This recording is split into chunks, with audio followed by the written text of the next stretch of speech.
People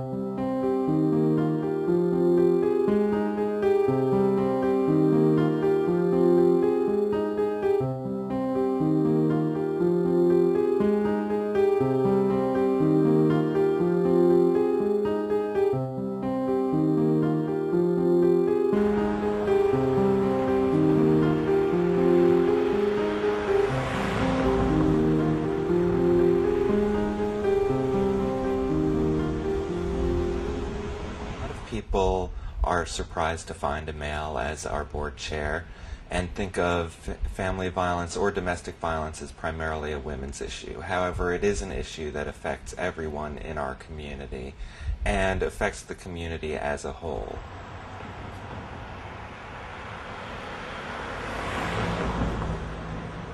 In the work I did, I really know how much out there that a lot of people aren't aware of the violence in families, that people just don't realize how much it goes on and how it cuts across socioeconomic, ages, races, doesn't matter. It just cuts across it all. One of the things that breaks my heart is when women call and they've done the process of really dealing with this difficult thing. They've gone through the fears, they've done a safety plan, they've had she might have been able to line up some resources, but she doesn't have the money to make the move.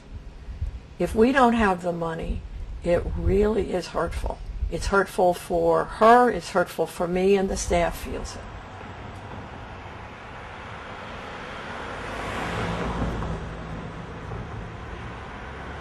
I became involved in the agency actually just sort of on a whim. Last fall there was a murder case that came out in Raleigh where a girl that I knew from NC State was actually killed. Her previous boyfriend had sent someone to hurt her, which ended up in a homicide. And it came out that there was a long history of abuse in her situation. And it bothered me so much that I just couldn't sit still anymore and think about it. And I wanted to become involved in the community and do something as I realized how this was happening to a lot of women.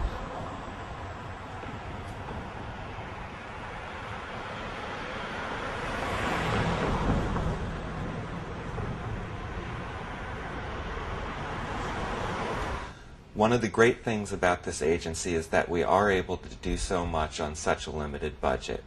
We are able to do so by utilizing a lot of volunteers. We manage to leverage our resources by working with other groups in the community. We collaborate with the sheriff's office and the police department, with the courts, and with other resources available to women in the community. And one of the most valuable things I think we provide is service not just during times of crisis, but after the crisis. We have support groups. Our staff is always available for clients so that if something comes up, whether it be custody down the road for their children or just needing someone to talk to as they go through post-traumatic stress, they have someone here to help them with that or make an appropriate referral. Welcome to the Family Violence Prevention Center. Right in here is where clients will first come. We've got a couch here where they can wait for services. One of our rooms in here, which we try to make more comfortable, we have a place where people can meet in privacy and comfort and share their stories, get a number of different resources, again, both in English and Spanish too. You can see this is our child care area. Parents need to have some privacy and quiet while they do that, so we do have a number of toys and games for various ages. With kids around, we do try and keep kids' snacks, all types. You can't run a domestic violence agency without a lot of tissues around. It's just that kind of work.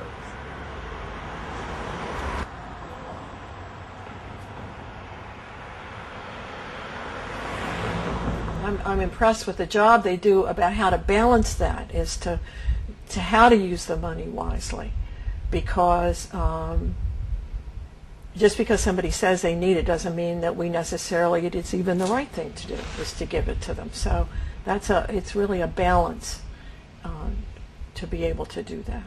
One of the stories that has touched my heart and really brings tears to my eyes every time I think about it is a woman who was standing in a grocery store, and she realized there was no way to avoid the beating, because if she stayed in this store, the lines were so long she wouldn't get back home in the allotted time.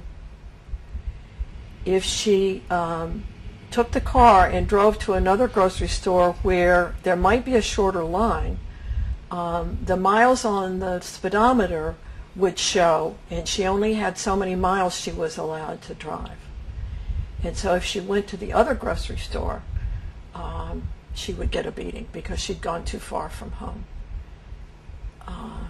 It just breaks your heart with some of the situations that people live in and have to figure out how to be a person in